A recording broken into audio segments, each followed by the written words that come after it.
ప్రార్థనను వినయ విధేతలు తడిబెడుకొంచున్నాం మగన తండ్రి. ఆమెన్. ప్రార్థన చేసిన సహోదరునికి క్రీస్తు వందనాలు చెల్లిస్తున్నాము.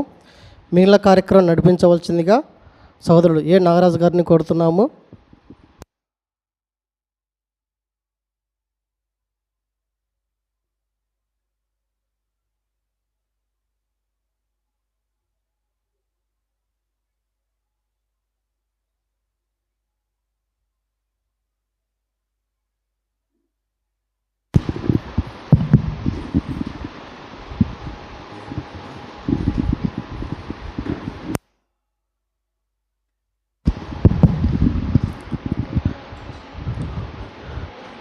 ప్రాముఖ్యమైన ఘటంలోకి వచ్చినాం, క్షమించండి. బైబిల్ పఠనం చదువుకుందామండి. బైబిల్ పఠనము సహోదరమణి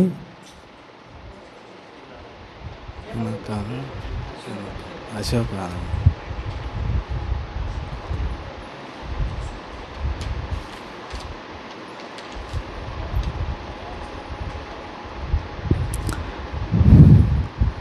బైబిల్ పఠనము మరి సామెతల గ్రంథం 31వ అధ్యాయం.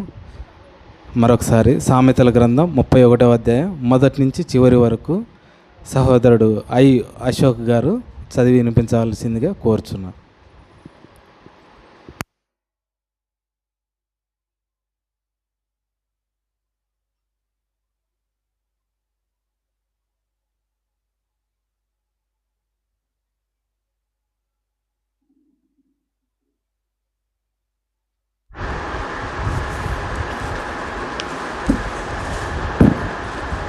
కూడి వచ్చిన మీకందరికీ క్రీస్తు నామములో వందనాలు తెలుపుకుంటాను. అలాగే వేదిక మీద నా దైవజనులు కూడా వందనాలు తెలుపుకుంటున్నాను. సామెతలు 31వ అధ్యాయము మొదటి నుంచి చివరి వచనం చదువుకుందాము. రాజైన లెమూయేలు మాటలు అతని తల్లి అతనికి ఉపదేశించిన దేవోక్తి.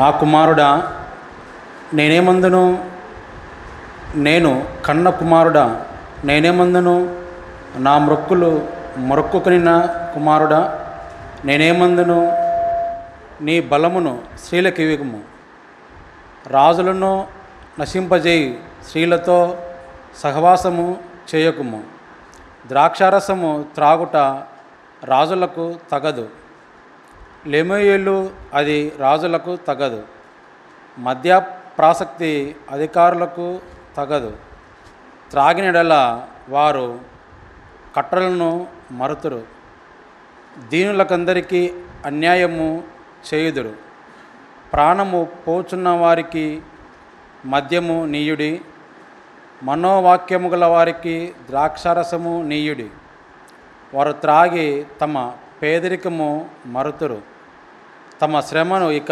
తలంచుకుందురు, మూగవారికిని దిక్కులేని వారందరికీ న్యాయము జరిగినట్లు నీ నోరు తెరువుము, నీ నోరు తెరిచి న్యాయముగా తీర్పు తీర్చుము, దీనులకును శ్రమపడి వారికి దరిద్రులకును న్యాయము జరిగింపుము, గుణవతి అయిన భార్య దొరుకుట అరుదు, అట్టిది ముత్యముల కంటే అమూల్యమైనది, ఆమె పెనిమిటి ఆమె యందు నమ్మిక ఉంచును, అతని లాభ ప్రాప్తికి వెలితి కలగదు, ఆమె తాను బ్రతుకు దినములన్నీ అతనికి మేలు చేయును కానీ కీడేమీ చేయదు, ఆమె గొర్రెబొచ్చును అవిసెనారును వెదకును, తన చేతులారా వాటితో పని చేయును, వర్తకపు ఓడలు దూరం నుండి ఆహారము తెచ్చునట్లు ఆమె దూరం నుండి ఆహారము తెచ్చుకును, ఆమె చీకటితోనే లేచి తన ఇంటి వారికి భోజనము సిద్ధపరచును, తన పనికత్తెలకు భత్యము ఏర్పరచును, ఆమె పొలములో చూచి దానిని తీసుకొనును, తాను కూడబెట్టిన ద్రవ్యము పెట్టి ద్రాక్షతోట ఒకటి నాటించెను, ఆమె నడికట్టు చేత నడుము బలపరుచుకొని చేతులతో బలముగా పనిచేయును, తన వ్యాపార లాభము అనుభవించే తెలుసుకును. రాత్రివేళ ఆమె దీపము ఆరిపోదు. ఆమె పంటెను తన పట్టుకునెను. తన వ్రేళ్లతో కుదురు పట్టుకొని వడుకును. దీనులకు తన చెయ్యి చాపును, దరిద్రులకు తన చేతులు చాపును. తన ఇంటి వారికి చలి తగులునని భయపడుదురు. ఆమె ఇంటి వారందరూ రక్తవర్ణ వస్త్రములు ధరించిన వారు. ఆమె పరుపులను సిద్ధపరుచుకును. ఆమె బట్టలు సన్నని నార బట్టలు, రక్త వస్త్రపులో. ఆమె పెనిమిటి దేశపు పెద్దలతో కూడా కూర్చుందురు. గవని యొద్ద పెరుగు నిండినవాడై యుండును. ఆమె నారబట్టలు నేయించి అమ్మును. నడికట్టును వర్తకులకు అమ్మును. బలము ఘనతయు ఆమెకు వస్త్రములు. ఆమె రాబో కాలము విషయమై నిర్భయముగా ఉండును. జ్ఞానము కలిగి తన నోరు తెరుచును. కృపగల ఉపదేశము ఆమె బోధించును. ఆమె తన ఇంటి వారి నడతలను బాగుగా కనిపెట్టును. పని చేయకుండా ఆమె భోజనము చేయదు. ఆమె కుమారులు లేచి ఆమెను ధన్యురాలందరూ. చాలామంది కుమార్తెలలో ప్రవర్తదారము అనుసరించి ఉన్నారు, కానీ వారందరినీ నీవు మించిన దానవు అని ఆమె పెనిమిటితో ఆమెను పొగుడును. అందం మోసకరం, సౌందర్యం వ్యర్థం. యెహోవాయందు భయభక్తులు కలిగిన స్త్రీ కొనియాడబడును. చేసిన పనిని బట్టి అట్టి దానికి ప్రతిఫలమియ్యమదగును. గౌనీయుల యొద్ద ఆమె పనులు ఆమెను కొనియాడును.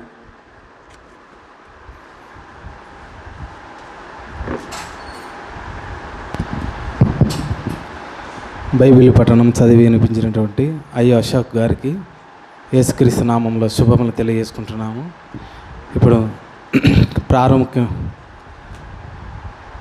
మనమందరము ప్రాముఖ్యమైన ఘట్టంలోకి వచ్చినాం కనుక మరి పిల్లలు కలిగిన తల్లిదండ్రులు తమ పిల్లలను జాగ్రత్తగా ఉంచుకోండి. అలాగే మన హృదయము చెవులను జాగ్రత్తగా పెట్టుకొని వాక్యం వినాలని కోరుకుంటున్నాను.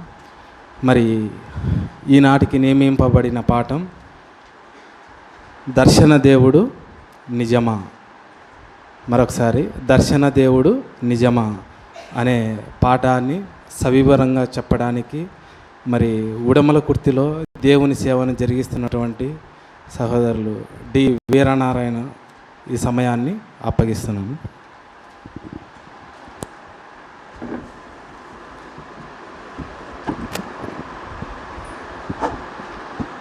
హలో.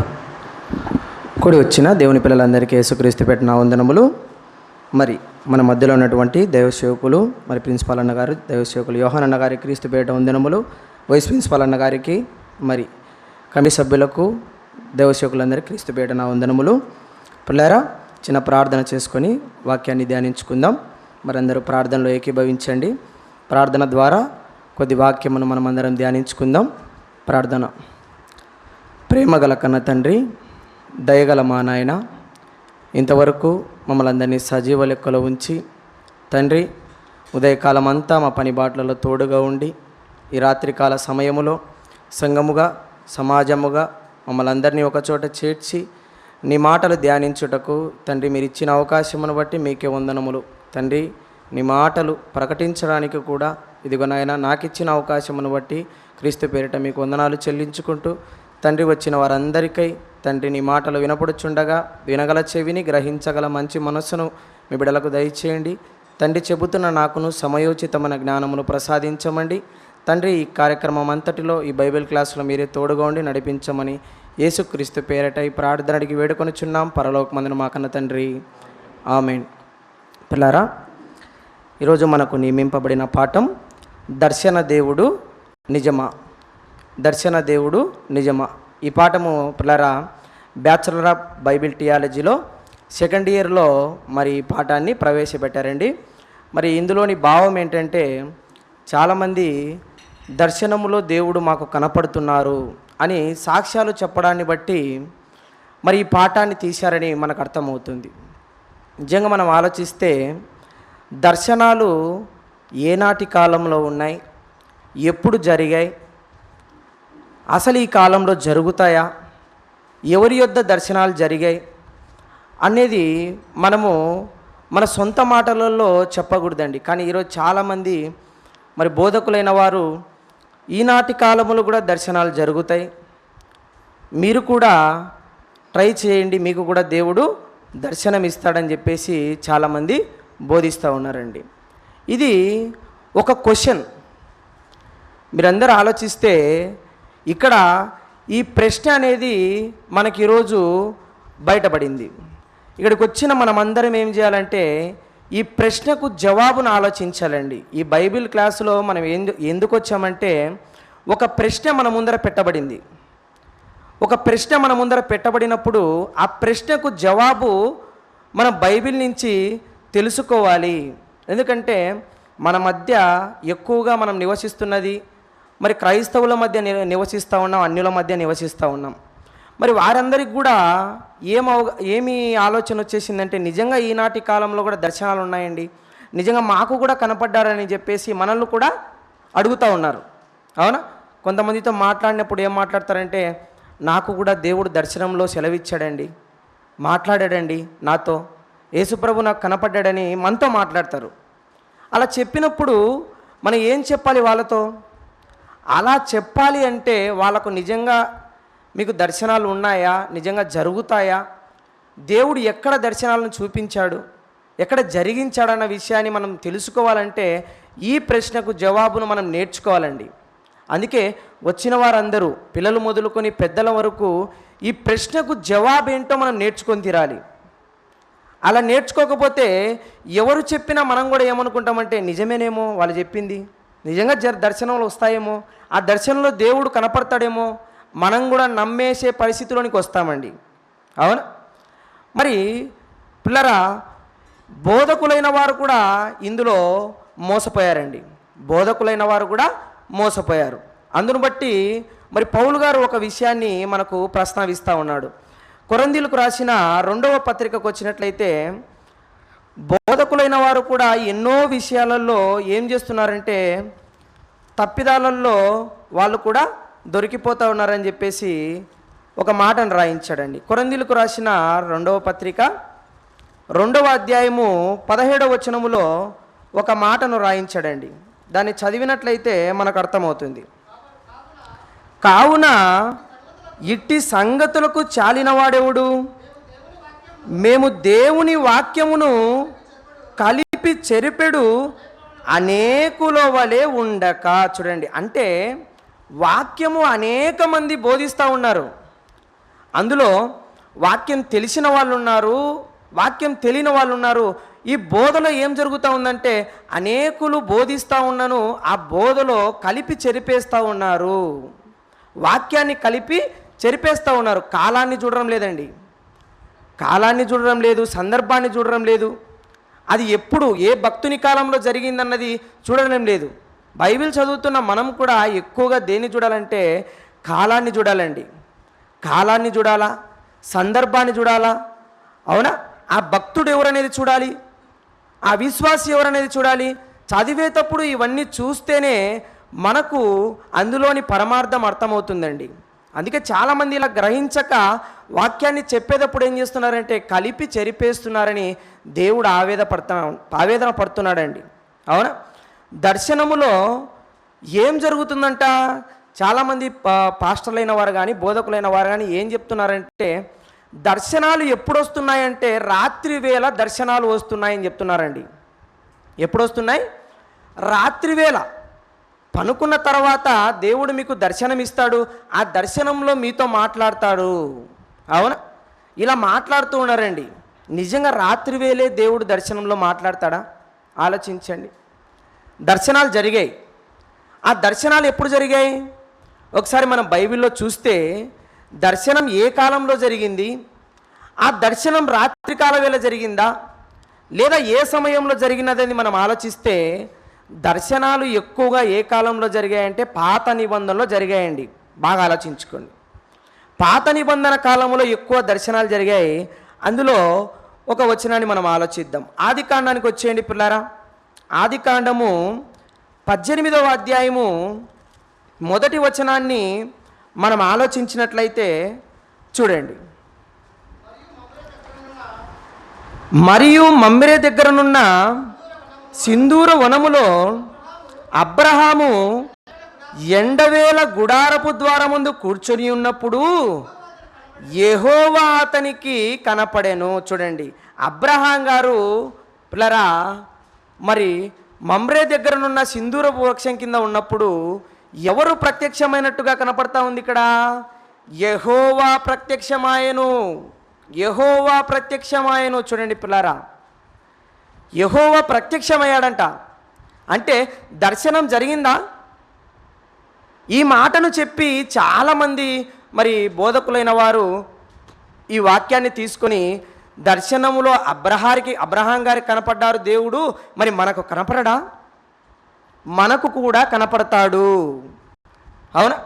మీరు కూడా ట్రై చేయండి, మీకు కూడా కనపడతాడు అని చెబుతూ ఉన్నారండి. నిజంగా అబ్రహాం గారికి కనపడింది దేవుడా? ఆలోచించండి. ఇక్కడేమో ఈ వచనాన్ని తీసుకొని మమ్రే దగ్గరనున్న సింధూర వనములో అబ్రహాము ఎండవేల గుడారపు ద్వారం ముందు కూర్చొని ఉన్నప్పుడు యెహోవా అతనికి కనపడెను. చూడండి పిల్లారా, ఈ వచనాన్ని తీసుకొని పిల్లారా చాలామంది బోధకులు దర్శనములో దేవుడు అబ్రహాం గారికి కనపడ్డాడు గనక మనకు కూడా కనపడతాడు, మనకు కూడా కనపడతాడు. అవునా? ఇలాగే అనుకుంటున్నారండి. ఒక బోధకుడు ఏం చెప్తున్నాడంటే మరి రాత్రివేళ దేవుడు నాకు దర్శనమిచ్చి మీ ఇంటికి ప్రార్థనకు పొమ్మన్నాడు అని చెప్పేసి చెప్పాడంటే పిల్లారా, రాత్రివేళ దేవుడు నాకు దర్శనమందు కనపడి మీ ఇంటికి ప్రార్థనకు పొమ్మన్నాడమ్మా అని చెప్పేసి చెబుతా ఉన్నాడంట. అంటే రాత్రివేళ దేవుడు కనపడి విశ్వాసుల ఇంటికి ప్రార్థనకు వెళ్ళమని దేవుడు రాత్రివేళ దేవుడు దర్శనములో చెప్పాడంటే పిల్లారా. అవునా? దర్శనం జరిగింది అనుకోండి. ఈ వచనాన్ని తీసుకొని బోధిస్తున్న వారు ఎప్పుడు దర్శనంలో కనబడ్డారని ఇక్కడ రాయబడింది చూడండి. మరియు మమ్రే దగ్గరనున్న సింధూర వనములో ఉన్నప్పుడు అబ్రహాము ఎండవేల గుడారపు ద్వారమందు కూర్చొని ఉన్నప్పుడు. చూడండి, ఇక్కడ ఎండవేళ అని ఉందా, రాత్రివేళ అని ఉందా? ఏమండి, రాత్రివేళ దర్శనంలో కనపడుతున్నారని బోధిస్తూ ఉన్నారు కదా, మరి ఇక్కడ దేవుడు ఎక్కడ ప్రత్యక్షమయ్యాడనింది? అవునా? ఎండవేలే కదా. చూడండి పిల్లారా, ఎలా మోసం చేస్తున్నారంటే రాత్రివేళే దేవుడు కనపడతాడని చెప్పేసి ప్రత్యక్షమవుతాడు, దర్శనాలు కనపడతాయని బోధిస్తూ ఉన్నారు. అదేవిధంగా మరొక సందర్భం ఉందండి, మరొక సందర్భం ఉంది. నిర్గమకాండానికి వచ్చేయండి. నిర్గమకాండము 3వ అధ్యాయము మోషే గారి సందర్భాన్ని చెప్తున్నాడండి. మోషే గారు 3వ అధ్యాయము నిర్గమకాండము 1వ వచనం. మోషే మిద్యాను యాజకుడైన యిత్రోను తన మామ మందను మేపుచు ఆ మందను అరణ్యము అవతల తోలుకొని దేవుని పర్వతమైన హోరేబునకు వచ్చెను. ఒక పొది నడిమిన 2వ వచనం. అగ్ని జ్వాలలలో యెహోవా దూత అతనికి ప్రత్యక్షమాయెను. ఈ వచనాన్ని తీసుకొని కూడా పిల్లరా ఏం చెప్తా ఉన్నారంటే మోషే గారికి దేవుడు ప్రత్యక్షమయ్యాడు. అవునా? ఇప్పుడు రాత్రివేళ దర్శనములో మోషే గారికి ప్రత్యక్షమయ్యాడంట. పిల్లరా, రాత్రివేళ ఎప్పుడైనా గొర్రెలు మేపడానికి తీసుకొని పోతారా పిల్లరా? పగటిపూట తీసుకొని పోతారా, ఎండవేళ తీసుకొని పోతారా? అవునా? పగలపూటే కదా. అంటే పగటిపూట దేవుడు మోషేతో మాట్లాడినప్పుడు, దేవుని దూత మాట్లాడినప్పుడు, మరి ఈనాటి బోధకులు ఏం చేస్తున్నారంటే రాత్రివేళ మోషే గారికి మరి దేవుడు ప్రత్యక్షమయ్యాడు, దర్శనం జరిగింది కనుక మీకు కూడా దర్శనాలు ఉన్నాయి, మనకు కూడా దర్శనాలు ఉన్నాయి. ప్రేమటువంటి దేవుని పిల్లారా, ఈనాటి కాలములో కూడా దర్శనాలు ఉన్నాయని కూడా చెబుతూ ఉన్నారండి. ఈ సందర్భం జరిగింది ఎక్కడండి? పాత నిబంధనలోనా, కొత్త నిబంధనలోనా? అవునా? పాత నిబంధనలో. పాత నిబంధనలో జరిగిందని క్లియర్ కట్గా దేవుడు రాయించాడు. మరొక సందర్భాన్ని కూడా మీకు చూపిస్తాను. ఆదికాండము 32వ అధ్యాయానికి రండి పిల్లారా. ఆదికాండము 32వ అధ్యాయము 30వ వచనానికి రండి పిల్లారా. ఇక్కడ ఇంకా చాలా క్లియర్ కట్గా ఉంది. ఇక్కడ కూడా ఏం చెప్తున్నారంటే చూడండి, 32వ అధ్యాయము 30వ వచనం, ఆదికాండము. యాకోబు, నేను ముఖాముఖిగా దేవునిని చూచి తిని. చూడండి, ఇక్కడ కూడా ఏం చెప్తున్నాడు? నేను దేవుణ్ణి చూసేసాను. యాకోబు గారు చెప్తా ఉన్నాడు, దేవుణ్ణి ప్రత్యక్షమయ్యి యాకోబు గారికి దేవుడు కనపడినప్పుడు మరి మనకు కనపడడా? ఆలోచించండి. దర్శనం ఆ రోజు జరిగినప్పుడు మనకెందుకు దర్శనం కనపరాదు? దేవుడు ఏమన్నా పక్షపాత? అవునా? ఈ విషయంలో దేవుణ్ణి పక్షపాత అని అడుగుతున్నారండి. అవునా? చాలా విషయాలలో దేవుడు అందరి విషయంలో సమానంగా ఉంటాడండి. దేవుడు ఏ పక్షపాతి కాదని చెప్తా ఉంటారు కదా. ఈ విషయంలో ఏం చెప్తున్నారంటే, ఆనాటి కాలంలో ఉన్న భక్తులకు దర్శనాలు ఇచ్చాడు, మరి ఈనాటి కాలంలో మనకి ఇవ్వడా? దేవుడు పక్షపాత అని అడుగుతున్నారండి. అవునా పిల్లరా? ఇలా చాలామంది కలిపి బోధిస్తూ ఉన్నారండి. ఈ పాత నిబంధనలో జరిగిన విషయాన్ని తీసుకొని ఇలా బోధిస్తూ వెళ్ళిపోతూ ఉన్నారండి. ఒక ఆయన సంఘములో ఉన్న ఒక కుటుంబంతో ఏం చెప్పాడంట? దర్శనములో కనపడి దేవుడు. అవునా? సంఘములో ఒక 50-60 మంది ఉన్న సంఘములో బాగా డబ్బున్న వాళ్ళను చూసి ఈ పాస్టర్ గారు ఏమని బోధిస్తున్నారంటే, మాకు దేవుడు రాత్రివేళ దర్శనంలో కనపడి మీకున్న 2 ఎకరాలు దేవునికి రాసేయమని చెప్పాడు అని చెప్పాడంట. ఏం చెప్పాడంట? సంఘములో డబ్బున్న వాళ్ళను చూసి ఆ డబ్బున్న వాళ్ళ దగ్గర నుంచి ఎలాగో అలాగా ఆస్తిని రాపడదామని చెప్పేసి దేవుడు రాత్రివేళ నాకు దర్శనములో కనపడి మీ ఆస్తిని 2 ఎకరాలను దేవునికి రాసేయమన్నాడు అని చెప్పాడంట. చూడండి, అవునా? అంటే ధనలాభము కోసము వాక్యాన్ని ఏం చేస్తున్నారంటే స్వార్థానికి వాడుకుంటున్నారండి. స్వార్థానికి వాడుకుంటున్నారు. కలిపి చెరిపెడు అనేకుల వలె ఉండక. చూడండి, దర్శనాలు కనపడుతున్నాయి, దేవుడు మాట్లాడుతున్నాడు. అవునా? మీ ఆస్తిని మాకు దేవునికి రాసిచ్చేయండి అని చెప్తున్నారు. చూడండి పిల్లరా, అవునా? ఇది పాత నిబంధనలో జరిగింది కదా. కొత్త నిబంధనలో కూడా ఒక సందర్భాన్ని తీసుకొని కూడా చెబుతా ఉన్నారండి. అపోస్తుల కార్యములకు వచ్చినట్లయితే ఇక్కడ కూడా ఒక సందర్భాన్ని చెప్తా ఉన్నారండి. అపోస్తుల కార్యములు 10వ అధ్యాయము చూడండి. అపోస్తుల కార్యములు 10వ అధ్యాయము 3వ వచనం. ఇక్కడ కూడా ఏం చెప్తున్నాడు? కొర్నేలి గారికి ఒక సందర్భాన్ని దేవుడు ఒక సమాచారాన్ని పంపించాడండి. అక్కడ పంపిస్తూ రాస్తున్న మాట ఇది. పగలు ఇంచుమించు 3 గంటల వేళ దేవుని దూత అతని యొద్దకు వచ్చి కొర్నేలి అని పిలుసుట దర్శనమందు తేటగా అతనికి కనపడాను. చూడండి పిల్లారా, ఇక్కడ కూడా దర్శనం ఎప్పుడు వచ్చిందండి? పగలు ఇంచుమించు 3 గంటల వేలంట పిల్లారా.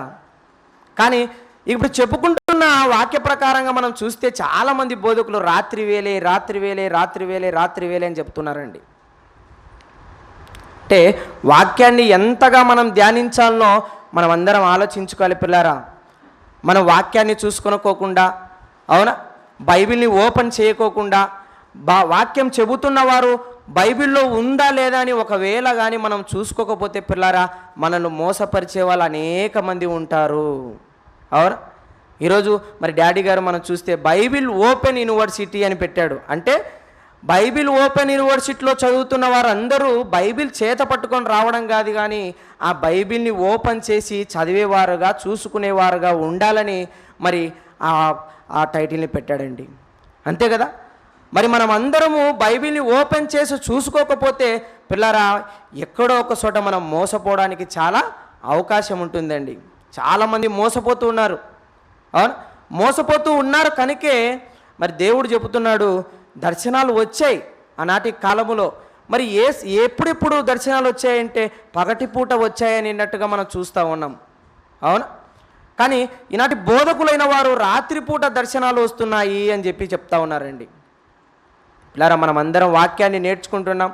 ఆ వాక్యం ఎలా రాయబడిందో అందరము గ్రహించాల్సిన బాధ్యత మన మీద ఉంది కదా. అవును, మరొక విషయాన్ని మీకు చూపిస్తాను పిల్లారా. ఇక్కడ కూడా ఏ సందర్భంలో దర్శనం వచ్చిందన్న విషయాన్ని మనం అందరం గ్రహిద్దాం. ఆదికాండము 19వ అధ్యాయము 1వ వచనం.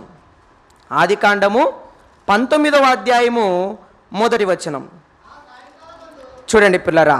ఆ సాయంకాలమందు ఇద్దరు దేవదూతలు సొదొమ చేరునప్పటికీ లోతు సొదొమ గవిని యొద్ద కూర్చొని ఉండెను.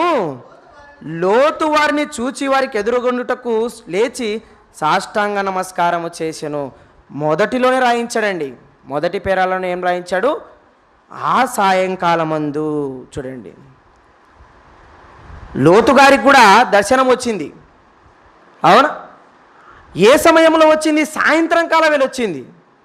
సాయంత్రం అంటే పగలేనా? పగలేనండి,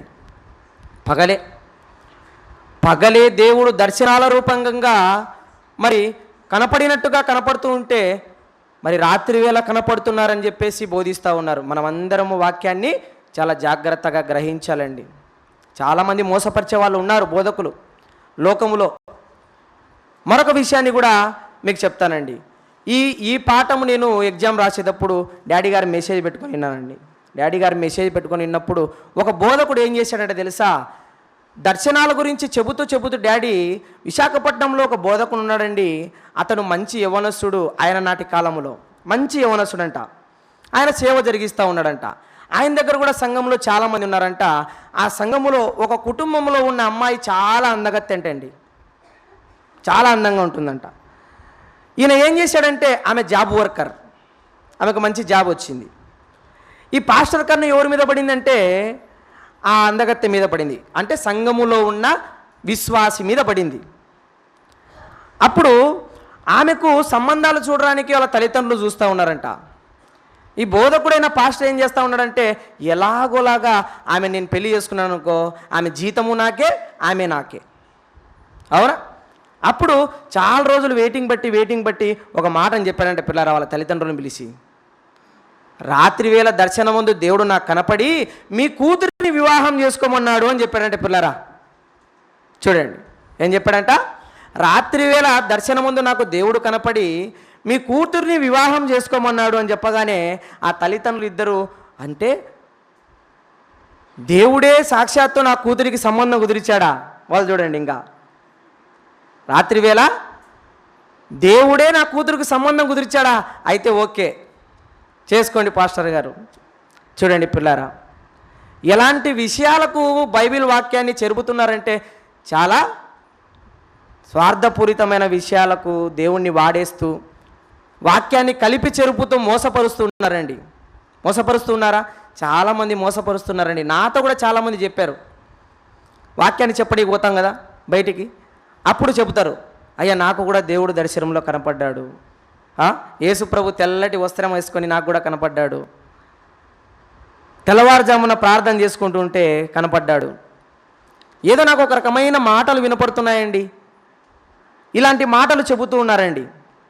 పిల్లరా, రాత్రి వేళ దేవుడు దర్శనములో మాట్లాడాలనే విషయాన్ని మనకు అర్థమవుతా ఉంది పిల్లరా. ఇప్పుడు చదివిన ప్రతి విషయములో ప్రతి వచనములో ఎప్పుడు కనపడ్డాడని మనకు అర్థమైంది?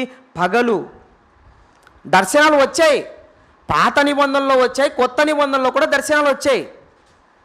అయితే ఆ దర్శనాలు ఎప్పుడు మాట్లాడబడ్డాయంటే పగటిపూట మాట్లాడబడ్డాయి, అంతే కదా పిల్లరా. ఇప్పటి వరకు దర్శనాలు అయితే వచ్చాయి, అది కొత్త నిబంధనలో జరిగింది, పాత నిబంధనలో జరిగిందా? జరిగింది. అయితే పగలిపూట దర్శనాలు వచ్చాయని మనకు అర్థమైంది పిల్లారా. అవునా? అయితే దేవుడే దర్శనాలలో మాట్లాడుతున్నారనే ఒక విషయాన్ని ప్రస్తావించారు కదా. అవునా? అయితే ఆ పగటిపూట కానీ దేవుడే దర్శనాలలో మాట్లాడా? చూడండి, ఇంతవరకు మనం ఏం ఆలోచించామంటే దర్శనాలు రాత్రిపూట వస్తాయా పగటిపూట వస్తాయా అన్న విషయాన్ని మనం ఇంతవరకు ఆలోచించాం. అందరికీ అర్థమైంది పగటిపూటే దేవుడు దర్శనాలలో మాట్లాడించాడని. అయితే ఆ బోధకులైన వారు ప్రస్తావించింది ఏంటంటే ఆ దర్శనాలలో దేవుడు మాట్లాడాడనేది ప్రస్తావించారు కదా. ఇంతకు దేవుడు మాట్లాడారా మరెవరైనా మాట్లాడారా? అవునా? మోసే గారు మాట్లాడాడని చెప్పేది చదువుకున్నాం. మోసే గారు మాట్లాడారు కదా. మోసే గారికి కనపడింది దేవుడా మరెవరైనానా? ఒకసారి మనము బైబిల్లో ఆలోచించినట్లయితే మోసే గారికి కనపడింది దేవుడా మరెవరైనా అన్నది విషయాన్ని ఆలోచిస్తే అపోస్తుల కార్యములు 7వ అధ్యాయము 30వ వచనములో మనం చదివినట్లయితే పిల్లారా, ఇక్కడ దేవుడు ఆ ప్రశ్నకు కూడా జవాబును రాయించాడండి. 40 ఏండ్ల పిమ్మట సీనాయి పర్వతమందు ఒక పొదలోని అగ్ని జ్వాలలలో ఒక దేవదూత అతనికి అగ్గపడెను. మోషే గారికి దర్శనం వచ్చింది వాస్తవమే. ఆ దర్శనములో దేవుడు మాట్లాడా, దేవదూత మాట్లాడిందా? ఏమండి, మోషే గారికి దర్శనం వచ్చింది, ఆ దర్శనంలో మాట్లాడింది దేవుడా దేవదూత? ఇక్కడ రాయబడిన దాన్ని బట్టి ఏమండి, దేవదూతే కదా. దేవదూత మాట్లాడిందండి, దేవదూత మాట్లాడింది. అవునా? మరి దేవదూత మాట్లాడితే దేవుడు మాట్లాడారని చెప్తా ఉన్నారు, దేవుడు దర్శనంలో కనపడతాడని చెప్తున్నారు. అవునా? సరే, ఇది ఒక విషయాన్ని బట్టి మనం ఆలోచించాం. ఇంకా ముందుకెళ్ళిపోదాం. యాకోబు గారికి కనపడ్డాడు. యాకోబు గారికి ఎవరు కనపడ్డారు? హోషేయ గ్రంథం 12వ అధ్యాయం. హోషేయ గ్రంథము 12వ అధ్యాయము 4వ వచనం. ముఖాముఖి దేవుణ్ణి చూచి తిని అన్నాడు కదా యాకోబు గారు. మరి యాకోబు గారు కనపడింది ఎవరు? అతడు దూతతో పోరాడి జయమొందెను. చూడండి పిల్లారా, మోషే గారికి కనపడింది దేవదూతే. అవునా? యాకోబు గారికి కనపడింది దేవదూతే. అవునా? అంటే దేవుడు కనపడలేదా దర్శనంలో? ఆలోచించండి, దేవుడు కనపడలేదా? దేవుడు కనపడలేదండి. దర్శనం వచ్చింది. ఆ దర్శనం పగటిపూట వచ్చినట్లయితే ఆ పగటిపూట మాట్లాడింది భక్తులతో ఎవరంటే దేవదూతలు. దేవదూతలు పిల్లరా, ప్రతి వచనంలో దేవుడు ఎంత క్లియర్గా రాయించుకుంటూ వెళ్ళిపోతున్నాడు చూడండి. దేవుడు కనపడ్డా, దేవదూత కనపడిందా, రాత్రి వేళ దర్శనం వచ్చిందా, పగటిపూట దర్శనం వచ్చిందా, ఇవన్నీ మనం చదువుకుంటూ వెళ్ళిపోతే అర్థమవుతుంది పిల్లరా. అవునా? లోతు గారి దగ్గరికి వచ్చింది ఎవరు? దేవదూతలేనండి. అబ్రహాం గారి దగ్గరికి వచ్చింది ఎవరు? దేవదూతలేనండి. భక్తుల దగ్గరికి వచ్చిందల్లా ఎవరంటే దేవదూతలే వచ్చారు. ప్రేమటువంటి దేవుని పిల్లలారా, దేవుడు దర్శనములో కనపడతారని చెప్పుకుంటున్న బోధకులైన వారు ఒక విషయాన్ని గ్రహించాలి. అయితే దర్శనాలు వచ్చాయి, పాత నిబంధన కాలంలో వచ్చాయి, కొత్త నిబంధన కాలంలో వచ్చాయి. ఆ దర్శనములో ఎవరు మాట్లాడారంటే దేవుడు డైరెక్టుగా మాట్లాడలేదు. ప్రేమటువంటి దేవుని పిల్లారా, డైరెక్ట్గా దేవుడు ఎవరితో మాట్లాడలేదండి, మాట్లాడలేదు. ఎవరితో మాట్లాడించాడంటే దేవుని దూతలతో మాట్లాడించాడు. అర్థమవుతుందా పిల్లారా నేను చెప్పే విషయాలన్నీ? అర్థమవుతున్నాయా? అర్థమైతేనేనండి ఈ క్వశ్చన్కి మనం ఎవరికైనా సమాధానం చెప్పగలమండి, ఎవరికైనా చెప్పగలం. దేవుడు ఎందుకు మాట్లాడలేదన్న విషయాన్ని మనం ముందుకు వెళ్ళే కొద్దీ అర్థమవుతుందండి. ఇంతవరకు మనం ఆలోచించిన విషయంలో దర్శనాలు వచ్చాయి, కొత్త నిబంధనలు వచ్చాయి, పాత నిబంధనలు వచ్చాయి. ఏ సమయంలో వచ్చాయంటే పగటి పూట వచ్చాయన్న విషయాన్ని మనం ఆలోచించాం. ఆ పగటి పూట దేవుడు దర్శనంలో మాట్లాడా, దేవదూతలు మాట్లాడాయా? దేవుని దూతలు మాట్లాడాయి. ఇంతవరకు మనకు బాగా అర్థమైంది. దేవదూతల ద్వారానే ఎందుకు మాట్లాడించాడు? మరలా క్వశ్చన్ చూడండి.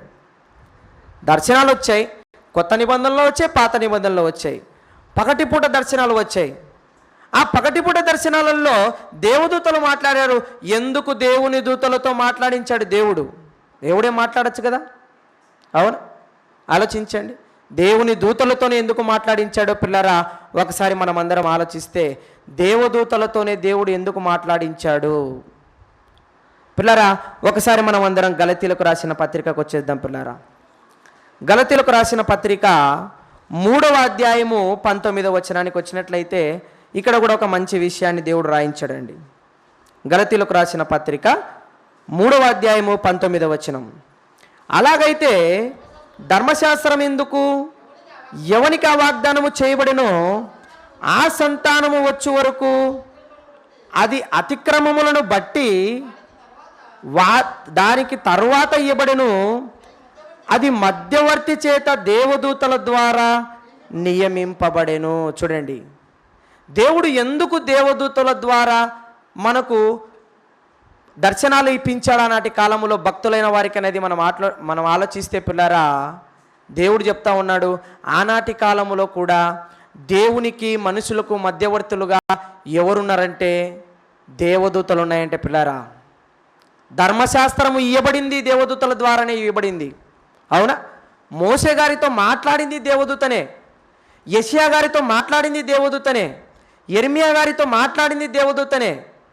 ఇలా పాత నిబంధనలో ఎన్ని పుస్తకాలు ఉన్నాయో అన్ని పుస్తకాలు రాయించింది ఎవరి మాటను బట్టి అంటే దేవుడు దేవదూతలకు చెబితే దేవదూతలు భక్తులతో మాట్లాడాయి, దర్శనములో భక్తులకు మాట్లాడించాయి, వాక్యం చెప్పాయి. చూడండి పిల్లారా, ఎంత క్రమాన్ని ఏర్పరుస్తున్నాడు చూడండి దేవుడు. దేవదూతల ద్వారానే ఎందుకు వాక్యం ఏర్పరచాడంటే పిల్లరా, అతిక్రమాలను బట్టి పాపాలను బట్టి అప్పటికే ఏమేర్పడిందంటే మనుషులకు దేవునికి ఎడబాటు ఏర్పడింది. పిల్లరా, మనుషులకు దేవునికి ఎడబాటు ఏర్పడింది. అందును బట్టి ఇక మనుషులతో ఎవరు మాట్లాడారంటే వీళ్ళిద్దరిని సంధి చేయడానికి, దేవుని మాటలను అందించడానికి మధ్యవర్తులుగా ఎవరున్నారంటే దేవదూతలు ఉన్నాయి పిల్లరా ఆనాటి కాలంలో. ఈనాటి కాలంలో మనందరికీ తెలుసు మధ్యవర్తి ఎవరు ఈనాటి కాలంలో? ఏమండి, మనుషులకు దేవునికి మధ్యవర్తి ఎవరు ఈనాటి కాలంలో? యేసుక్రీస్తుల ప్రభుల వారు. మరి పాత నిబంధనలో మధ్యవర్తులు ఎవరు? దేవుని దూతలు. చూడండి ఎంత క్రమంగా రాయించాడో. దేవుని దూతలు మధ్యవర్తిత్వాన్ని వహించాయి. ఆ దేవదూతల ద్వారానే ప్రతి గ్రంథాన్ని రాయబడిచాడు దేవుడు పిల్లరా దర్శనాల ద్వారా. అవునా? మరొక వచనాన్ని చూస్తే హెబ్రీలకు రాసిన పత్రికకు వచ్చేయండి. హెబ్రీలకు రాసిన పత్రిక 2వ అధ్యాయము 2వ వచనం. హెబ్రీలకు రాసిన పత్రిక 2వ అధ్యాయము 2వ వచనం. ఎందుకనగా దేవదూతల ద్వారా పలకబడిన వాక్యము. చూడండి ఏమంటున్నాడండి? హెబ్రీలకు రాసిన పత్రికలో 2వ అధ్యాయం 2వ వచనంలో ఏం చెప్తున్నాడంటే ఇక్కడ కూడా చెప్తున్నాడండి, దేవదూతల గురించి చెప్తా ఉన్నాడు. మీకు వాక్యం పాత నిబంధనలో ఎలా వచ్చింది అంటే దేవుడు చెప్తా ఉన్నాడు, దేవదూతల ద్వారా పలకబడిన వాక్యము. దేవుడు వాక్యాన్ని డైరెక్ట్ భక్తులకు చెప్పించలేదండి, చెప్పలేదు. దేవుడే డైరెక్ట్ మాట్లాడి చెప్పలేదు. దేవుడు మరి దేవదూతలకు చెబితే దేవదూతలు వచ్చి భక్తులకు చెప్పినట్టుగా మనకు అర్థమవుతా ఉంది పిల్లారా. అందుకే దేవదూతల ద్వారా పలకబడిన వాక్యము అంటున్నాడు చూడండి. అంటే మనకు రాయబడిన పాత నిబంధనలో ఉన్న ప్రతి వచనము ఎవరి ద్వారా రాయబడిందంటే, ఎవరి ద్వారా పలకబడిందంటే దేవదూతలు భక్తులకు దర్శనములో కనపడి మాట్లాడినట్టుగా మనకు అర్థమవుతా ఉంది. అంతే కదా? అంటే దర్శనాలలో కనపడింది ఎవరు? దేవదూతలు. ఆ దర్శనంలో దేవదూతలు కలపడి ఏం మాట్లాడుతున్నాయి? దేవుడు చెప్పిన వాక్యాన్ని భక్తులతో చెబుతూ ఉన్నాయి. ఆ చెప్పిన వాక్యాన్ని వారు వాక్యంగా మనకు అందించారండి పిల్లారా.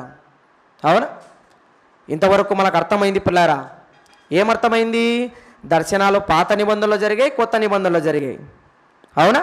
ఆ దర్శనాలు ఎప్పుడు జరిగాయంటే పగటిపూట జరిగాయి. ఆ పగటిపూట ఎవరు మాట్లాడారంటే దేవుడే డైరెక్టుగా మాట్లాడలేదు, దేవదూతల ద్వారా మాట్లాడించాడు.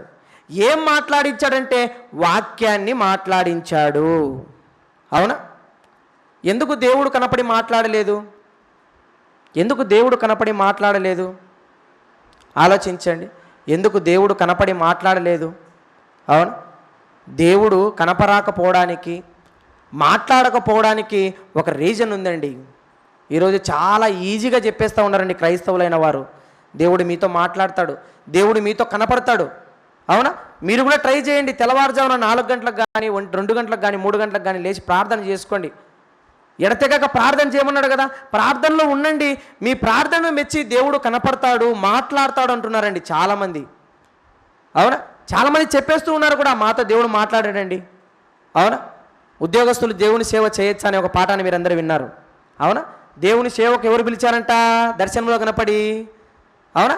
దేవుడే స్వయాన సేవకులు కనపడి పిలిచారంట, సేవకు వచ్చేనైనా నీ చదువు మానుకొని, నీ ఉద్యోగం మానుకొని దేవుని సేవకు వచ్చేయని చెప్పేసి దేవుడు దర్శనంలో కనపడి సేవకులకు చెప్పారంట, దేవుడు మమ్మల్ని ఏర్పరచుకున్నాడు అని చెప్తా ఉన్నారండి.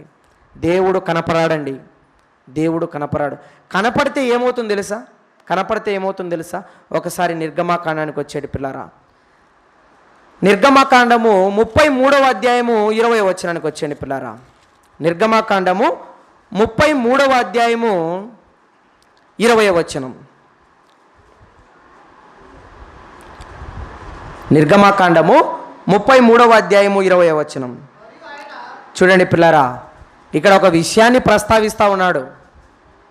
ఇక్కడ ఒక ప్రాముఖ్యమైన విషయాన్ని క్రైస్తవులందరూ పిల్లరా తెలుసుకోవలసిన విషయం. ఇంకొక విషయం చెప్పాలంటే ప్రపంచంలో ఉన్న మనుషులందరూ తెలుసుకోవలసిన ఒక విషయం ఏంటంటే, మరి చాలామంది హైందవుల్లో కానీ మరొకట్లో కానీ చాలామంది తపస్సులు చేస్తూ ఉంటారు. హిమాలయాలకు వెళ్ళిపోయి, అవునా, అక్కడికి వెళ్ళిపోయి దేవుడు మేము తపస్సు చేస్తే దేవుడు ప్రత్యక్షమైపోతాడు, అవునా, ఇలా చెబుతూ ఉంటారు. దేవుడు కనపడతాడో కనపరాడో అన్న విషయాన్ని వారు తెలుసుకోవాలి, క్రైస్తవులైన మనము తెలుసుకోవాలండి. అందుకే విషయం దేవుడితో చెప్తున్నాడు, మోషే గారితో చెప్తా ఉన్నాడు. మరియు ఆయన, నీవు నా ముఖమును చూడజాలవు, ఏ నరుడును నన్ను చూచి బ్రతకడు. చూడండి పిల్లరా, ఏ నరుడును నన్ను చూచి బ్రతకడు. దేవుడు చెప్తా ఉన్నాడండి. నాయనా, నేను దర్శనంలో కనపడితే ప్రమాదం ఎవరికంటే నీకే, అవునా. దేవుడు దర్శనంలో కనపరావాలి, దేవుడు దర్శనంలో కనపరావాలి, దేవుడు దర్శనంలో కనపరావాలని తపస్సు చేస్తున్న హైందవులైతేనేమి, దేవుడు కనపరావాలని ప్రార్థన చేస్తున్న క్రైస్తవులైతేనేమి, వారికి దేవుడు చెబుతున్న సమాధానం అంటే ఏం చెప్తున్నాడంటే, నేను కనపడితే నువ్వు చచ్చిపోతావు అంటున్నాడు. చూడండి, మరి దేవుడు కనపడి తన పిల్లల్ని తానే చంపుకుంటాడా? ఆలోచించండి. దేవుడు కనపడితే పిల్లారా ఏ ఒక్క శరీరి బ్రతకడండి పిల్లారా. ఈ కంటితో దేవుణ్ణి చూసే శక్తి మనకు లేదు. ఒక్క 5 నిమిషాలు సూర్యుని చూడగలమా? మనం ఆలోచించండి, అవును, చూడగలమా? అలాంటిది దేవుడు ఎలా ఉన్నాడంట, సమీపింపరాని తేజస్సుతో ఆయన వెలుగులో ఉన్నాడంట. అలాంటి వెలుగులో ఉన్న దేవుణ్ణి 5 నిమిషాలు నువ్వు సూర్యుని చూడలేవే, అంత ప్రకాశిస్తున్న దేవుణ్ణి మనం చూడగలమా? చిన్న వెలుగు కనపడిందండి సౌలు గారికి, అవునా, పౌలు గారికి చిన్న వెలుగు కనపడింది. ఏం పోయాయి? కళ్ళు పోయాయి, చూపు పోయింది. అలాంటిది దేవుణ్ణే చూడాలనుకుంటే మనిషి ఏమైపోతా ఉంటాడు? చచ్చిపోతావు అంటున్నాడు. చూడండి, చచ్చిపోతావు నాయనా. నేను కనపడితే నువ్వు చనిపోతావు కనుకే నేను ఎవరితో మాట్లాడించానంటే నా సన్నిధిలో సేవ చేస్తున్నటువంటి సేవకులైన దేవదూతలతో మీతో మాట్లాడించాను. మరొక విషయాన్ని చూడండి, కీర్తన గ్రంథము 21వ అధ్యాయము 9వ వచనం చూడండి పిల్లారా. కీర్తన గ్రంథము 21వ అధ్యాయము 9వ వచనంలో ఏం చెప్తున్నాడు? కీర్తన గ్రంథము 21వ అధ్యాయము, కీర్తన గ్రంథము 21వ అధ్యాయము 9వ వచనం చెప్తా ఉన్నాడు. నీవు ప్రత్యక్షమైనప్పుడు వారు అగ్నిగుండము వలె అగుదురు. ఏం చెప్తున్నాడండి? దేవుడు కానీ ప్రత్యక్షమైతే ఏమైపోతారంట? అగ్నిగుండంగా మారిపోతామంట. మనం ఒక మాట చెప్పాలంటే కాలిపోతామని చెప్తున్నాడండి. అలా కనపడి మనుషుల్ని చంపుకుంటాడా దేవుడు? చంపుకోడండి పిల్లారా. అందుకే దేవుడు చెప్తా ఉన్నాడు, నేను మీకు కనపరాను, మీరు నన్ను చూడలేరు. ఇలా ఇన్ని మాటలు రాయించిన పిల్లరా క్రైస్తవ్యాన్ని ఇప్పటికీ మోసపరుస్తూనే ఉంది పిల్లరా సాతాను, అవునా. తన అనుచరులను తయారు చేసుకుంది, వాక్యాన్ని కలిపి చెరుపుడు అనేకుల్ని తయారు చేసుకొని ఏం చేస్తుందంటే, మీరు ప్రార్థన చేయండి, దర్శనంలో దేవుడు మీకు కనపడతాడు. ప్రేమటువంటి దేవుని పిల్లలారా, తండ్రి ఎంతో క్లియర్ కట్టుగా ప్రతి విషయాన్ని చెప్తా ఉన్నాడు. దర్శనాలు కలిగేది రాత్రిపూట కలగలేదు నాయన, ఆనాటి కాలంలో పగలు జరిగాయి. ఆ పగటి కాలంలో ఎవరు మీతో మాట్లాడారంటే, ఆనాటి భక్తులతో ఎవరు మాట్లాడారంటే దేవదూతలు మాట్లాడాయి. ఆ దేవదూతలతోనే ఎందుకు మాట్లాడించాడంటే, వాక్యాన్ని డైరెక్ట్గా దేవుడు మనకు అందించలేదు, దేవదూతల ద్వారా మనకు అందించాడన్న విషయాన్ని మనకు అర్థం చేయించాడు పిల్లారా, అవునా. దేవుడు ఎందుకు కనపరాలేదనే విషయాన్ని మనం ఆలోచిస్తే, దేవుడు కనపడితే మనుషులు బ్రతకరు, అవునా. ఇంతవరకు బాగుంది, అర్థమైపోయింది. దర్శన దేవుడు నిజమా? కాదు. అర్థమైపోయిందా? ఆనాటి కాలంలో దర్శనం జరిగింది, అందులో దేవదూతలు మాట్లాడే, పగటిపూటే మాట్లాడే, వాక్యాన్ని మాట్లాడే, దేవుడు కనపడితే మనిషి చనిపోతాడన్న విషయాన్ని మనకు అర్థమైపోయింది. అవునా? మరి కొత్త నిబంధనలో కూడా కొర్నేలి గారికి దర్శనం వచ్చింది కదా. అవునా? అపోస్తుల కార్యములు 10వ అధ్యాయం 3వ వచనం. అపోస్తుల కార్యములు 10వ అధ్యాయము 3వ వచనం.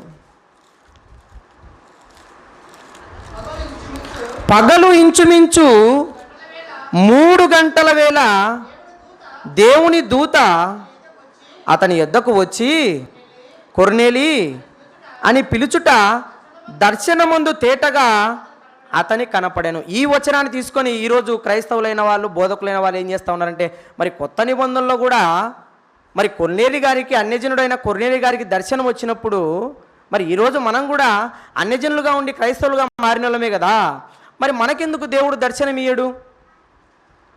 మరి మనకు కూడా ఈ కొత్త నిబంధన కాలంలో దర్శనాలు రావాలి కదా. మరి ఆయనకొక న్యాయం, మనకొక న్యాయమా అని చాలామంది బోధిస్తూ ఉన్నారండి. మరి ఆనాటి కాలంలో అబ్రహాం గారికి దర్శనం వచ్చింది, మోషే గారికి దర్శనం వచ్చింది, లోతు గారికి దర్శనం వచ్చింది, చాలామందికి దర్శనాలు వచ్చాయి. ఓకే, పాత నిబంధన. ఆ నిబంధన కాలంలో దర్శనము రాలేదు, వాళ్ళకు వచ్చింది. మనకు ఈ కొత్త నిబంధన కాలంలో రాదు అని చెప్తున్నాం. మరి ఇక్కడ కొత్త నిబంధనలో మరి కొర్నేలి గారికి వచ్చింది కదా, మరి మనకెందుకు రాదని చెప్పేసి ప్రశ్న వేస్తూ ఉన్నారండి. పిల్లారా, ఈనాటి కాలంలో మనకు దర్శనాలు రావాల్సిన అవసరం లేదండి.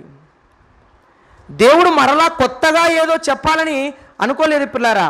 చెప్పాల్సిందంతా దేవుడు ఎక్కడ రాయించాడంటే 66 పుస్తకాలతోనే దేవుడు ముగించేశాడండి. అవునా? భూమి పుట్టినది మొదలుకొని మరి యేసుక్రీస్తు 2వ రాకడ వరకు నీకు ఏ విషయాలు అవసరమో ఆ విషయాలన్నిటినీ దేవుడు 66 పుస్తకాల్లో భద్రపరిచాడే కానీ మరలా దేవుడు ప్రత్యక్షమయ్యి నీకు మరలా ఏదో కొత్త విషయాన్ని చెప్పాలని దేవుడు అనుకోవడం లేదు పిల్లారా, అనుకోవడం లేదు. దేవుడు చెప్పాల్సినవన్నీ దేవుడు బైబిల్లో చెప్పేశాడండి. అందుకే పౌలు గారు ఒక వచనాన్ని చెప్తా ఉన్నాడండి, తన పత్రికలో రాస్తూ చివరిగా మరి ఆయన ప్రస్తావిస్తూ ఉన్నాడు. ఎఫెసీయులకు రాసిన పత్రిక 3వ అధ్యాయము 3వ వచనంలో చూడండి పిల్లారా, ఆయన చెప్తా ఉన్నాడు, ఇక మరలా మీరు దర్శనాల గురించి ఆలోచిస్తూ ఉన్నారా? దర్శనం రావాలి, మరలా దేవుడు నాకు కనపరావాలి, నేను చేయాల్సింది చెప్పాలి అని వెయిట్ చేస్తూ ఉన్నారా? ఒకవేళ ఎవరైనా అలా వెయిట్ చేస్తున్న వారికి, దర్శనాల కోసం ఎదురు చూస్తున్న వారికి దేవుడు చెప్తా ఉన్నాడు, పౌలు గారిని చూపించి చెప్తా ఉన్నాడు పిల్లారా. ఎఫెసీయులకు రాసిన పత్రిక 3వ అధ్యాయం 3వ వచనం. ఎట్లనగా క్రీస్తు మర్మము దేవదర్శనము వలన నాకు తెలియపరచబడినందున సంగతిని గూర్చి మునుపు సంక్షేముగా రాసి తిని, మీరు దానిని చదివిన ఎడల దానిని బట్టి క్రీస్తు మర్మమును గూర్చి నాకు కలిగిన జ్ఞానమును గ్రహించుకొనగలరు. చూడండి పిల్లారా, ఇక మీరు దర్శనాల కోసం ఎదురు చూడాల్సిన అవసరము లేదు. ఇప్పుడు రాయబడిన ప్రతి ఒక్క పుస్తకములో ఉన్న వారికి దర్శనాలు వచ్చాయి. మీకు అవసరమైన ప్రతి మాటను ఆ దర్శనములో దేవదూతల ద్వారా వారికి వినిపించాను. వారు తన స్వహస్తములతో రాశారు గనక మీరు ఇక మరలా దర్శనాల కోసం ఎదురు చూడవద్దు. మీరు దర్శనం ద్వారా కలిగినటువంటి ఆ పుస్తకాలు ఏవైతే ఉన్నాయో 66 పుస్తకాలను దాన్ని చదివినట్లయితే మీరు ఏం చేయాలనో అర్థమవుతుంది అని చెప్తా ఉన్నాడు పిల్లరా. అంటే క్రైస్తవులైన వారు కానీ, బైబిల్ చదువుతున్నవారు కానీ ఇక ముందు దర్శనాల కోసం ఎదురు చూడాల్సిన అవసరత లేదు. ఆనాటి కాలంలో వారికి దర్శనాల వల్లే వాక్యం వారి దగ్గరికి వచ్చింది. ఆ దర్శనం ద్వారానే వారికి వాక్యం పలకబడిన ద్వారానే వారు రాయబడ్డారండి. పత్రికలు రాశారు, పుస్తకాలు రాశారు. మరి ఈ గ్రంథాన్ని అంతటిని మనం ఏం చేయాలంటే చదివిన ఎడల అంటున్నాడు చూడండి. నాకు కలిగిన దేవదర్శనం వల్ల మీకు సంక్షేమంగా ప్రతిదీ రాసేసాను. మీరు ఏం చేయాలి, ఎలా బ్రతకాలి, మీ జీవితకాలంలో దేవుని కొరకు ఎలా బ్రతికి దేవుని సంతోషపరచాలి, పరలోకానికి రావాలంటే మీరేం చేయాలి. అవునా? చూడండి, పుట్టిన వ్యక్తి కాడి నుంచి చనిపోయేంత వరకు దేవుడు ప్రతిదీ రాయించాడండి. అవునా? పుట్టిన తర్వాత ఏం చేయాలి, పెరిగి పెద్ద అయ్యే కొద్దీ ఏం చేయాలి, నువ్వు పెద్ద అయిన తర్వాత ఏం చేయాలి, పెళ్ళి చేసుకున్న తర్వాత ఏం చేయాలి, అవునా, నువ్వు మరణించేంత వరకు ఎలా దేవుని కొరకు బ్రతకాలన్నది ప్రతిదీ దేవుడు రాయించాడు కదా. మరలా నువ్వు కొత్తగా దేవుని చేత దర్శనంలో కనపడి తెలియజేయాల్సిన అవసరం ఏముంది దేవునికి? అందుకే మనం అందరం పిల్లరా ఇక మరలా దర్శనాల కోసం ఎదురు చూడాల్సిన అవసరం లేదండి. క్రైస్తవులైన వారు ఎవరు ఈ విషయం గురించి ఆలోచించవలసిన అవసరం లేదు. బైబిల్ని చదివినట్లయితే ప్రతిదీ దేవుడు ఎలా బ్రతకాలనో, మనం ఎలా జీవించాలో అన్న విషయాన్ని సంక్లుప్తంగా రాయించాడండి. పత్రికలు రాసిన వారు, మరి గ్రంథాలు రాసిన వారు అందరికీ దర్శనాలు వచ్చాయి. ఆ దర్శనాలలో వాక్యం రాయించాడు. వాటిని మనం చదువుకున్న తర్వాత మనకు ప్రతిదీ అర్థం చేయిస్తాడు పిల్లారా.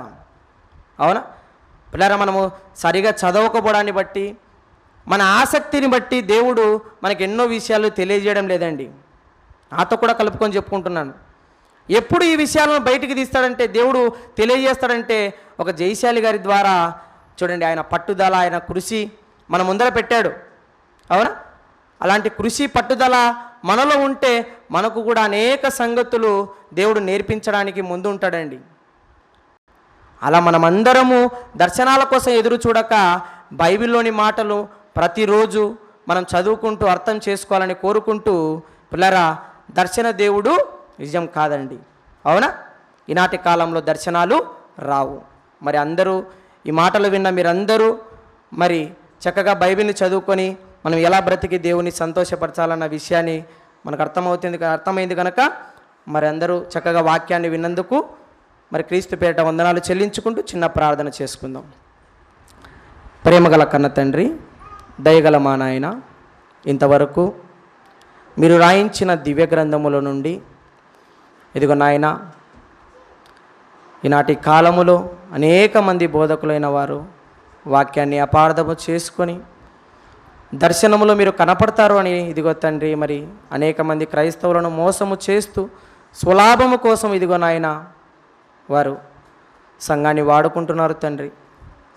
మరి ఇలాంటి సందర్భములో తండ్రి మీ కుమారుణ్ణి పుట్టించారు జయశాలి గారిని తండ్రి. ఆయన కఠోర దీక్షతో ఇదిగో నాయన మీపై ఉన్న ప్రేమతో మీ గ్రంథాన్ని ధ్యానించాడు తండ్రి. ఆయనకు బయలుపరచబడిన విషయాలన్నిటినీ తను ఏది దాచుకొనుకోకుండా సంఘానికి ఇదిగోనైనా తెలియజేసి ఉంటున్నాడు. ఈ మాటలను విన్న మేము తండ్రి, ఈ మాటలను చదువుకున్న మేము మా హృదయాలలో ఈ మాటలను భద్రపరుచుకున్నాం తండ్రి. ఈనాడు ఇదిగోనైనా నాకు ఇచ్చిన అవకాశమును బట్టి తండ్రి మీ పిల్లలైన వారి ఎదుట నా హృదయంలో ఉన్న వాక్యాన్ని ఇదిగో తండ్రి మీ పిల్లల ఎదుట ఉంచాం.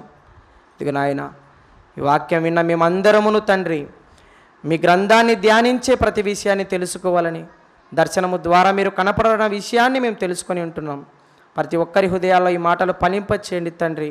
అనేక మందికి ఈ మాటలు తెలియజేసి వారిని కూడా మార్చుటకు మీ కృప దయచేయండి తండ్రి. సంఘాన్ని జ్ఞాపకం చేసుకోండి నాయన.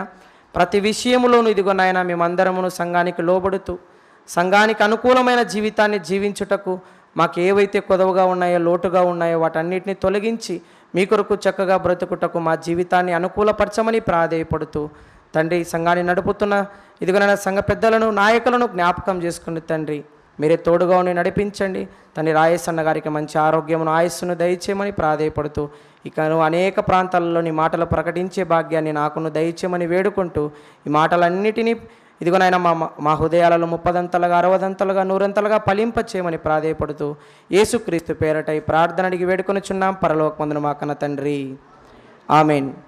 అవకాశం ఇచ్చినటువంటి సంఘానికి క్రీస్తు పేరట వందనములు.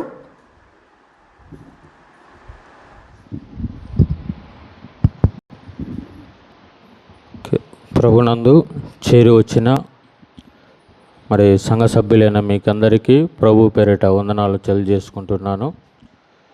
ప్రేమిన వాళ్ళారా, మరి తమ్ముడు పాఠాలని మీకు చెప్పి ఉంటున్నాడు, అర్థమైందని అనుకుంటున్నాను. అయితే 2 విషయాలు నేను ఈ సబ్జెక్టుకు యాడ్ చేయాలని అనుకుంటున్నాను. ఏంటంటే, ఒకటి, దర్శనాలు అనేవి ప్రారంభములో దేవుడు ఆనాటి భక్తులకు ఎందుకు ఇచ్చాడు అంటే, సర్వసత్యాన్ని మనందరికీ తెలియజేయడానికి, చెప్పడానికి ఆనాడు దేవుడు పాత నిబంధనలో దర్శనాలు అనేవి ఇచ్చాడు. అవి పగులు ఇచ్చాడు, రాత్రి ఇచ్చాడు. పగులు దేవుడు మాట్లాడాడు, రాత్రి కూడా మాట్లాడాడు. అయితే రాను రాను ఏమైపోయింది అంటే, ఆనాడు దర్శనాలతో ప్రవక్తలతో మాట్లాడిన దేవుడు చివరికి అవి ఏం చేశారంటే, వీళ్ళు తమ స్వార్థానికి వాడుకున్నట్లుగా మనకు కనపడతాయి. ఈరోజు కూడా చాలామంది తమ స్వార్థం కోసం దేవుని వాక్యాన్ని వాడుకుంటూ అనేక మందిని మోసం చేస్తున్నాడు. అందుకనే దేవుడు ఇలాంటి సంఘటనలు జరుగుతున్నప్పుడు అలాంటి ప్రవక్తలను దేవుడు ఏమన్నాడు అంటే, మీ దర్శనాలను పక్కన పెట్టండి అని చెప్పినట్టుగా కొన్ని వచనాలను మనము చదివినట్లయితే ఒకసారి చూడండి. ఆనాడు ఒకటే, సత్యము పరిపూర్ణము కానప్పుడు దేవుడు దర్శనాలను ఇచ్చాడు. ఇప్పుడు సత్యం అంటే దేవుని వాక్యం పూర్తిగా మనకు వచ్చేసింది. అంటే ఆది కాండము నుండి ప్రకటన గ్రంథం వరకు 66 పుస్తకాలను దేవుడు ఇచ్చాడు గనుక, అంటే మనకు చెప్పవలసిన సంగతులన్నీ వేద గ్రంథంగా వ్రాయించి మన చేతుల్లో పెట్టాడు. మళ్ళీ ఇప్పుడు దేవుడు దర్శనాలతో చెప్పవలసిన అవసరత లేదు. ఎందుకంటే ఆల్రెడీ వాక్యం అంతా మీకు చెప్పేశాను. అందుకనే పౌలు గారు చెప్పిన మాట ఏంటంటే, నాకు దర్శనములో దేవుడు కనిపించాడు, కనిపించినదంతా నేను రాబోతున్న మీకు తెలియడానికి వ్రాస్తున్నాను అని చెప్పి ముగించాడు. ఏమండి, కనుక అది మనసులో పెట్టుకొని మరి ఎందుకు స్వార్థంగా వాడుకుంటున్న ఈ దర్శనాల కోసం దేవుడు చెబుతూ ఏమంటున్నాడో ఒకసారి చూడండి. యెషయా గారి ద్వారా చెబుతూ, అంటే కొంచెం దీర్ఘంగా ఆలోచించాలని నేను చెబుతూ ఏమంటున్నాడంటే చూడండి. యెషయా గ్రంథం 30వ అధ్యాయము 9వ వచనాన్ని నుండి మనము చదవగలిగితే, ఏమండి, లేఖనాల పరిశోధన సదస్సు కాబట్టి కొంచెం దీర్ఘంగా మనము లోతుల్లోనికి వెళ్ళి ఈ సబ్జెక్టును కొంచెం ఆలోచన చేయగలిగినట్లయితే ఏమంటున్నాడు? 30వ అధ్యాయం 9వ వచనం, వారు తిరగబడు జనులు, అబద్ధమాడు పిల్లలు, యెహోవా ధర్మశాస్త్రము విననొల్లని పిల్లలు. బాగా ఆలోచించండి. ఎలాంటి వారుగా మారిపోయారంటే, వారు తిరగబడు జనులు, అబద్ధమాడు పిల్లలు, యెహోవా ధర్మశాస్త్రము విననొల్లని పిల్లలు. 10వ వచనం చూడండి, ఏమంటున్నాడు అక్కడ? దర్శనము చూడవద్దని దర్శనము చూచువారితో చెప్పువారును. అంటే ఎందుకు దర్శనాలు చూడవద్దు అంటే, ఏమైపోతారంటే ప్రజలను అందరినీ చెరిపేస్తున్నారు.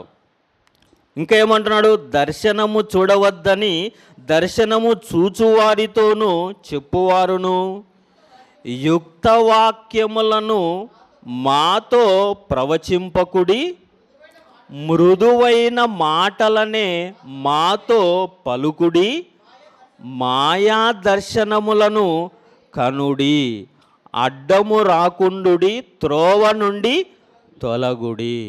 అంటే ఏమైపోతుందంటే, రాను రాను వీళ్ళు దేవుని పిల్లలను దారి మళ్ళించి ఏమండి అసత్యమైన దర్శనాలతో చెబుతూ మోసం చేయడం జరుగుతుంది.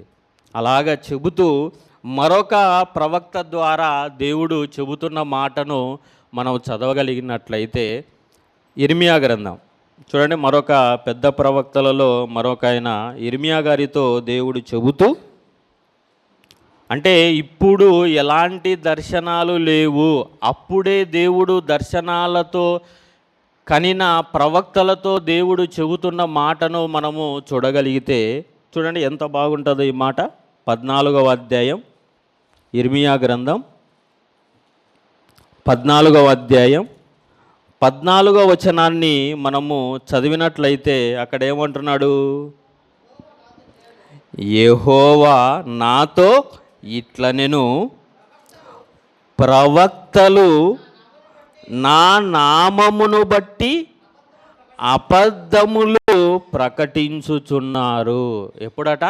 ప్రవక్తలు, ఇప్పుడు కాదు, ఇప్పుడున్న బోధకులు అబద్ధాలు ప్రకటించడం కాదు, ఎప్పుడూ ప్రవక్తలు అబద్ధాలు ప్రకటిస్తుంటే అలాంటి ప్రకటిస్తున్న వారికి దేవుడు హెచ్చరిస్తూ ఏమంటున్నాడు? ప్రకటిస్తున్నారు, నేను వారిని పంపలేదు.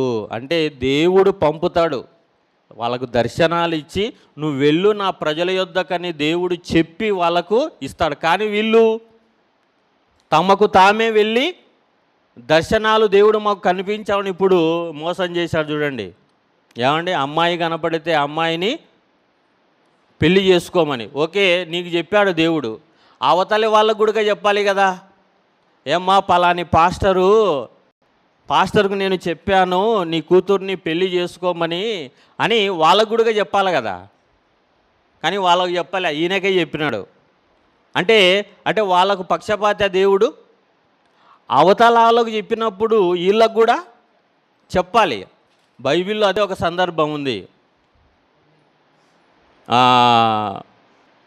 సౌలు గారు మరి అక్కడ ఆ ప్రాంతంలో ఉన్న ఒక క్రైస్తవులను హింసించాలని పోతుంటాడు. ఏది ఆ పట్టణం? దమస్కు. వెళ్తున్నప్పుడు యేసుక్రీస్తు దర్శనం చూపిస్తే అలాగ పట్టుబడతాడు. నువ్వు ఆ పట్టణములోకి నువ్వు చేయవలసినవన్నీ ఒక ఆయనను పంపిస్తాను అని చెప్తాడు. అవునా? అంటే అప్పుడు చెప్పలేదులేండి, అంటే చెప్తాడు. అలాగే ఈయన పోతాడు ఆ పట్టణంలోనికి. మళ్ళా యేసుక్రీస్తు కనపడి ఎవరికి చెప్తాడు? అననీయాకు చెప్తాడు. ఎందుకు? ఇదిగో సౌలు ఆయన నేను చెప్పాను అతనికి, నువ్వు వెళ్ళి అతని దగ్గరికి వెళ్ళి అతనికి చూపునిచ్చి నా పరిచర్యకు సిద్ధం చేయని చెప్తాడు. అంటే అక్కడ సౌలు గారికి చెప్పాడు, ఇక్కడ అననీయాకు చెప్పినప్పుడు మరి ఈ సేవకుడు వెళ్ళి ఆ అమ్మాయిని పెళ్లి చేసుకోమంటే వాళ్ళకు కూడా చెప్పాలి కదా. అంటే ఇవన్నీ డ్రామాలు అని, అంటే మోసగించుకోవడానికి, తమ స్వార్థం కోసం ఏమండి సంఘస్థులను వాడుకోవడానికి చేస్తున్న దొంగ పనులు. అందుకే ఏం చెప్తున్నాడు? నేను వారిని పంపలేదు, వారికి ఆజ్ఞ ఇయ్యలేదు, వారితో మాట్లాడలేదు. వారు అసత్య దర్శనమును, శకునమును, మాయాతంత్రమును, తమ హృదయమున పుట్టిన వంచనను ప్రకటన చేయుచున్నారు. ఏమండి, ఏం చేస్తున్నారట వాళ్ళు? వారు అసత్య దర్శనమును అన్నాడు చూడండి. వారికి పంపలేదు, వారికి ఆజ్ఞ ఇయ్యలేదు, వారితో మాట్లాడలేదు, వారు అసత్య దర్శనమును, అంటే అసత్య దర్శనాలను వాళ్ళు కంటున్నారు గనుక మీరు వారిని నమ్మకండి అని చెప్తున్నాడు. ఈరోజు మన వాళ్ళు కూడా అదే చెయ్యాలి, నమ్మకూడదు. ఏమండి, అంతటితో విడిచిపెట్టాలి. ఇంకేం చెప్పాడు చూడండి మరొక ప్రవక్త ద్వారా. విలాపవాక్యములు 2వ అధ్యాయం, విలాపవాక్యములు 2వ అధ్యాయం 14వ వచనాన్ని మనము చదవగలిగితే అక్కడ కూడా ఏమంటున్నాడు చూడండి. విలాపవాక్యములు 2వ అధ్యాయం 14వ వచనం, నీ ప్రవక్తలు నిరర్థకమైన వ్యర్థ దర్శనములు చూచి ఉన్నారు. ఏమంటున్నారట? నీ ప్రవక్తలు నిరర్థకమైన వ్యర్థ దర్శనములు చూచి ఉన్నారు. నీవు చెరలోనికి పోకుండా తప్పించుటకై వారు నీ దోషములు నీకు వెల్లడి చేయలేదు. ఎందుకంటే వాళ్ళు కన్నది నిరర్థకమైన వ్యర్థ దర్శనములు. కాబట్టి ప్రేమైన దేవుని వాళ్ళరా, మరి ఈనాడు కూడా ఎలాంటి దర్శనాలను కంటున్నారంటే వ్యర్థమైన దర్శనాలను కంటున్నారు. కాబట్టి దానిని మనం ఎప్పుడు కూడా మోసములో పడకోకుండా జాగ్రత్త పడవలసిన అవసరత కలుగుతుంది. ఏమండి, ఇంకొక మాట చూద్దామా? హెజ్కేలు గ్రంథం 13వ అధ్యాయం, హెజ్కేలు గ్రంథం 13వ అధ్యాయం 8వ వచనం 9వ వచనములో చూడండి, హెజ్కేలు ప్రవక్త ద్వారా మాట్లాడుతూ ఏమంటున్నాడు? కావున ప్రభువైన యెహోవా ఇలాగూ సెలవిచ్చుచున్నాడు, మీరు వ్యర్థమైన మాటలు పలుకుచు నిరర్థకమైన దర్శనములు కనుచున్నారు గనుక నేను మీకు విరోధిని, ఇదే ప్రభువగు యెహోవా వాక్కు. అంటే వ్యర్థమైన దర్శనాలను మీరు కని నా పిల్లలకు మీరు చెబితే నేను మీకు విరోధిని.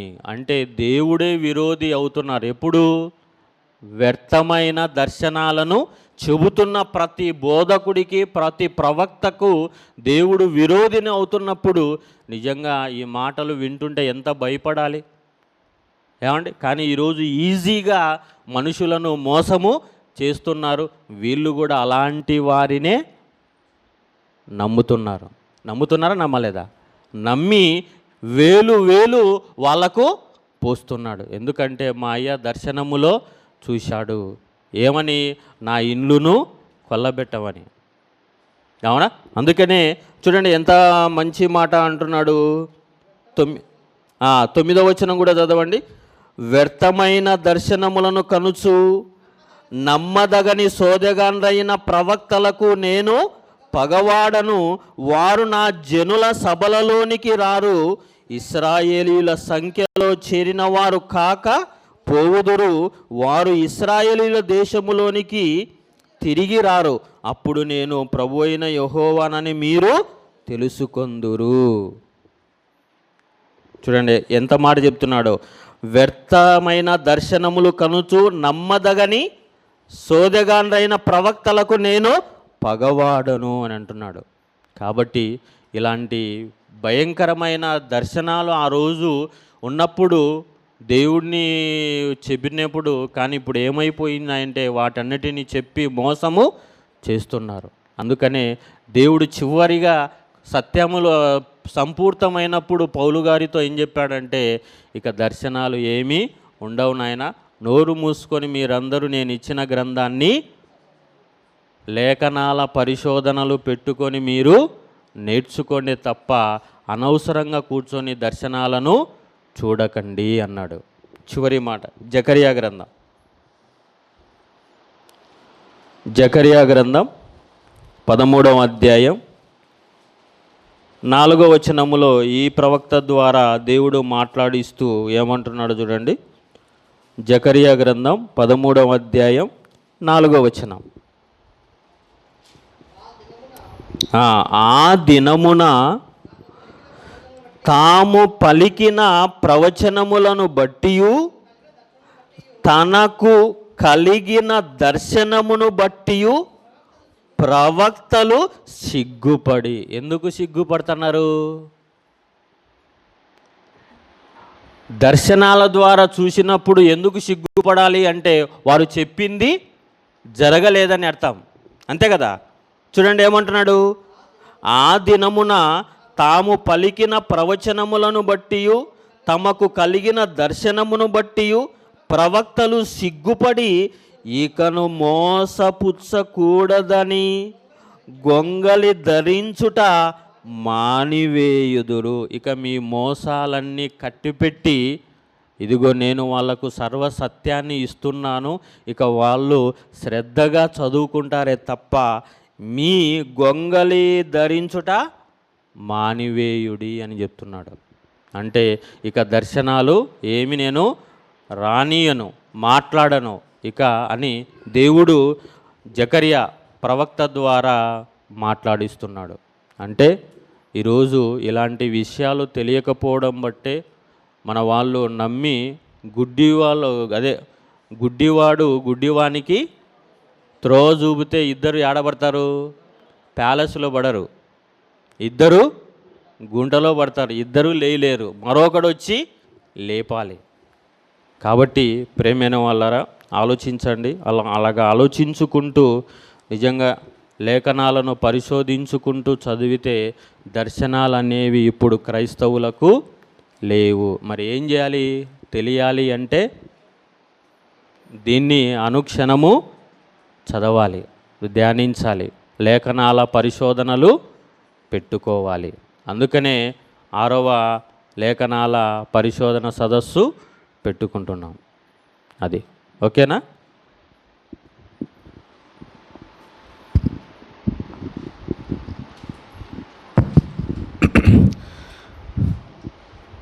మరి దర్శనాల గురించి కొన్ని విషయములు మరి తేటగా చెప్పినటువంటి జానన్న గారికి క్రీస్తు పేరిట వందనములు.